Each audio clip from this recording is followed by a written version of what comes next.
Hello friends, welcome to GS exam centre. दोस्तों, आज के इस वीडियो में टॉप महत्वपूर्ण प्रश्न को कवर करेंगे। दोस्तों, ये प्रत्येक प्रश्न सिलेक्टेड प्रश्न है और आपके एग्जाम के लिए काफ़ी महत्वपूर्ण है। तो दोस्तों, चलते हैं इस वीडियो की तरफ, जिसका पहला प्रश्न इस प्रकार से है। आज का पहला प्रश्न है, जल के विद्युत अपघटन में कैथोड पर कौन सी किरण प्राप्त की जाती है?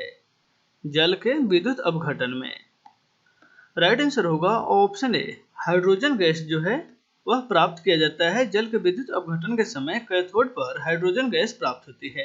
ऑप्शन ए इसका राइट आंसर हो जाएगा। नेक्स्ट है क्वेश्चन नंबर 2, गलसुआ रोग इनमें से किसके कारण होता है? गलसुआ रोग राइट आंसर होगा ऑप्शन बी, वह वायरस के कारण होता है, यानी कि विषाणु जो है इस रोग का वाहक है। ऑप्शन बी इसका राइट आंसर हो जाएगा। नेक्स्ट है क्वेश्चन नंबर 3, चंद्रयान प्रथम को इनमें से किस रॉकेट से प्रक्षेपित किया गया था? चंद्रयान प्रथम को राइट आंसर होगा ऑप्शन सी, पीएसएलवी द्वितीय से चंद्रयान प्रथम को प्रक्षेपित किया गया था। ऑप्शन सी इसका राइट आंसर हो जाएगा। नेक्स्ट है क्वेश्चन नंबर 4, शरीर में किसकी मात्रा बढ़ जाने पर हृदय रोग होने का खतरा होता है?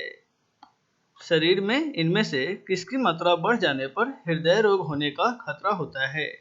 राइट आंसर होगा ऑप्शन डी, कोलेस्ट्रॉल की बढ़ोतरी के कारण हृदय रोग होने की खतरा होती है। ऑप्शन डी इसका राइट आंसर हो जाएगा। नेक्स्ट है क्वेश्चन नंबर 5, दूरदृष्टिता के निवारण हेतु किस लेंस का प्रयोग किया जाता है? दूरदृष्टिता के निवारण हेतु राइट आंसर होगा ऑप्शन ए, उत्तल लेंस का प्रयोग किया जाता है।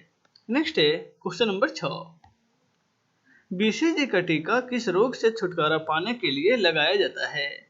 बीसीजी का टीका राइट आंसर होगा ऑप्शन बी, क्षय रोग से। क्षय रोग से छुटकारा पाने के लिए बीसीजी का टीका लगाया जाता है। ऑप्शन बी इसका राइट आंसर हो जाएगा। नेक्स्ट है क्वेश्चन नंबर 7, रबड़ को कड़ा करने के लिए किस पदार्थ को मिलाया जाता है? रबड़ को कड़ा करने के लिए राइट आंसर होगा ऑप्शन सी, इनमें से गंधक को मिलाया जाता है, जिसके कारण रबड़ जो है वह कठोर बन जाती है। ऑप्शन सी इसका राइट आंसर हो जाएगा। नेक्स्ट है क्वेश्चन नंबर 8, एलिसा टेस्ट निम्नलिखित में से किस बीमारी की जांच के लिए किया जाता है? एलिसा टेस्ट राइट आंसर होगा ऑप्शन डी, एड्स की जांच के लिए एलिसा टेस्ट किया जाता है। ऑप्शन डी इसका राइट आंसर हो जाएगा। नेक्स्ट है क्वेश्चन नंबर 9, नाइटर या सोरा किस रासायनिक पदार्थ का नाम है? नाइटर या सोरा राइट आंसर होगा ऑप्शन ए, पोटेशियम नाइट्रेट को नाइटर या सोरा कहा जाता है, यानी कि पोटेशियम नाइट्रेट का रासायनिक नाम जो है वह नाइटर या सोरा है।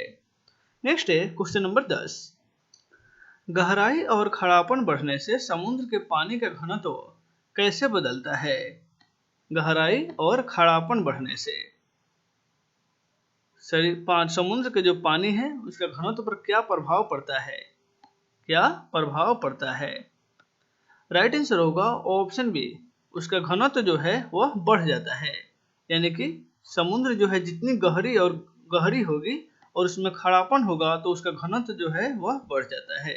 ऑप्शन बी इसका राइट आंसर हो जाएगा। नेक्स्ट है क्वेश्चन नंबर 11, भारत का सबसे लंबा समुद्री सेतु निम्नलिखित में से कौन सा है? भारत का सबसे लंबा समुद्री सेतु राइट आंसर होगा ऑप्शन सी, बांद्रा बर्ली सी लिंक। बांद्रा बर्ली सी लिंक जो मुंबई में स्थित है, यह भारत की सबसे लंबी समुद्री सेतु है, यानी कि समुद्री पुल है। ऑप्शन सी इसका राइट आंसर हो जाएगा। नेक्स्ट है क्वेश्चन नंबर 12, रेल का सबसे बड़ा नेटवर्क विश्व के किस देश में स्थित है? रेल का सबसे बड़ा नेटवर्क राइट आंसर होगा ऑप्शन डी, चाइना में जो है, चाइना में रेल का सबसे बड़ा नेटवर्क स्थित है। ऑप्शन डी इसका राइट आंसर हो जाएगा। नेक्स्ट है क्वेश्चन नंबर 13, सॉरी यहाँ अमेरिका है, नहीं, विश्व का जो सबसे बड़ा रेल नेटवर्क है वह अमेरिका में स्थित है। नेक्स्ट है question number 13, Kanha national park Madhya Pradesh राज्य के किस जिला में स्थित है? Kanha national park right answer होगा ऑप्शन ए मंडला जिला में। मध्य प्रदेश राज्य के मंडला जिला में कान्हा नेशनल पार्क स्थित है। नेक्स्ट है क्वेश्चन नंबर 14। विश्व का कपास का सबसे बड़ा निर्यातक देश इनमें से कौन सा है? कपास का सबसे बड़ा निर्यातक देश। राइट आंसर होगा ऑप्शन बी भारत जो है वह कपास निर्यात करता है, यानी कि सबसे बड़ा देश है कपास निर्यातक में। नेक्स्ट है क्वेश्चन नंबर 15। युग जल प्रपात इनमें से किस नदी पर स्थित है? युग जल प्रपात। राइट आंसर होगा ऑप्शन सी, यह जो है शरावती नदी पर स्थित है। नेक्स्ट है क्वेश्चन नंबर 16। भारत में 80% कोयला किन खदानों से प्राप्त किया जाता है? 80% कोयला। राइट आंसर होगा ऑप्शन डी झरिया और रानीगंज की खदानों से भारत में 80% कोयला प्राप्त की जाती है। यह दोनों जो है खदान झारखंड राज्य में स्थित है। नेक्स्ट है क्वेश्चन नंबर 17। मेटूर बांध इनमें से किस नदी पर बना है? मेटूर बांध। राइट आंसर होगा ऑप्शन ए कावेरी नदी पर यह बांध जो है स्थित है। मेटूर बांध जो है वह दक्षिण भारत में कावेरी नदी पर स्थित है। नेक्स्ट है क्वेश्चन नंबर 18। भारत का कॉपर प्लांट इनमें से कहाँ स्थित है? Copper plant. राइट आंसर होगा ऑप्शन बी मलज खंड में कॉपर प्लांट स्थित है। ऑप्शन बी इसका राइट आंसर हो जाएगा। नेक्स्ट है क्वेश्चन नंबर 19। 11वीं पंचवर्षीय योजना में कितने विकास दर का लक्ष्य रखा गया था 11वीं पंचवर्षीय योजना में? राइट आंसर होगा ऑप्शन सी 9% विकास दर की लक्ष्य रखा गया था। ऑप्शन सी इसका राइट आंसर हो जाएगा। नेक्स्ट है क्वेश्चन नंबर 20। भारतीय बजट को किन किन भागों में विभाजित किया जाता है? राइट आंसर होगा ऑप्शन सी उपयुक्त दोनों, यानी कि पूंजी बजट और राजस्व बजट, ये दोनों बजट में भारतीय बजट को विभाजित किया जाता है। नेक्स्ट है क्वेश्चन नंबर 21। राष्ट्रीय एक्टिविटी निधि स्कीम का संचालन किसके द्वारा किया जाता है?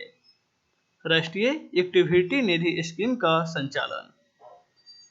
राइट आंसर होगा ऑप्शन ए भारतीय लघु उद्योग विकास बैंक के द्वारा राष्ट्रीय एक्टिविटी निधि स्कीम का संचालन किया जाता है। ऑप्शन ए इसका राइट आंसर हो जाएगा। नेक्स्ट है क्वेश्चन नंबर 22। भारतीय संविधान के किस अनुच्छेद को डॉक्टर भीमराव अंबेडकर ने सर्वाधिक महत्वपूर्ण अनुच्छेद बताया है? किस अनुच्छेद को डॉक्टर भीमराव अंबेडकर के द्वारा सर्वाधिक महत्वपूर्ण अनुच्छेद बताया गया है? तो राइट आंसर हो जाएगा अनुच्छेद 32 को। ऑप्शन बी इसका राइट आंसर हो जाएगा। अनुच्छेद 32 में संवैधानिक उपचारों का अधिकार वर्णित किया गया है। नेक्स्ट है क्वेश्चन नंबर 23। भारत सरकार में सर्वोच्च शासकीय अधिकारी इनमें से कौन है? सर्वोच्च शासकीय अधिकारी। राइट आंसर होगा ऑप्शन सी जो है, यानी कि भारत का मंत्रिमंडलीय सचिव जो होता है वह सर्वोच्च शासकीय अधिकारी होता है, मंत्रिमंडलीय सचिव। ऑप्शन सी इसका राइट आंसर हो जाएगा, जो मंत्रिमंडल का प्रधान सलाहकार भी होता है। नेक्स्ट है क्वेश्चन नंबर 24। 1920 ईस्वी में आर्य समाज ने किसके नेतृत्व में सुधी आंदोलन चलाया था? सुधी आंदोलन जो 1920 ईस्वी में चलाई गई थी, यह किसके नेतृत्व में चलाई गई थी? राइट आंसर होगा ऑप्शन डी स्वामी श्रद्धानंद के नेतृत्व में। ऑप्शन डी इसका राइट आंसर हो जाएगा। नेक्स्ट है क्वेश्चन नंबर 25। सम्राट जॉर्ज पंचम के भारत आगमन के समय भारत का वायसराय कौन था? राइट आंसर होगा ऑप्शन ए लॉर्ड हार्डिंग द्वितीय उस समय भारत का वायसराय था, यानी कि सम्राट जॉर्ज पंचम 1911 ईस्वी में भारत आए थे। उस समय लॉर्ड हार्डिंग द्वितीय भारत का वायसराय था। उसी समय भारत की राजधानी कलकत्ता से दिल्ली स्थानांतरित की गई थी। नेक्स्ट है क्वेश्चन नंबर 26। गांधी के लिए इनमें से किसने कहा था कि वह अर्धनग्न फकीर है? किसने कहा था कि गांधी जो है अर्धनग्न फकीर है? तो राइट आंसर हो जाएगा ऑप्शन बी विंस्टन चर्चिल ने कहा था। ऑप्शन बी इसका राइट आंसर हो जाएगा। नेक्स्ट है क्वेश्चन नंबर 27। पूर्ण स्वतंत्रता के लिए कांग्रेस का प्रस्ताव किस वायसराय के कार्यकाल में पारित किया गया था? पूर्ण स्वतंत्रता के लिए। राइट आंसर होगा ऑप्शन सी, लॉर्ड बेबल के समय में, यानी कि लॉर्ड बेबल के कार्यकाल में पूर्ण स्वतंत्रता के लिए कांग्रेस का प्रस्ताव जो है पारित किया गया। ऑप्शन सी इसका राइट आंसर हो जाएगा।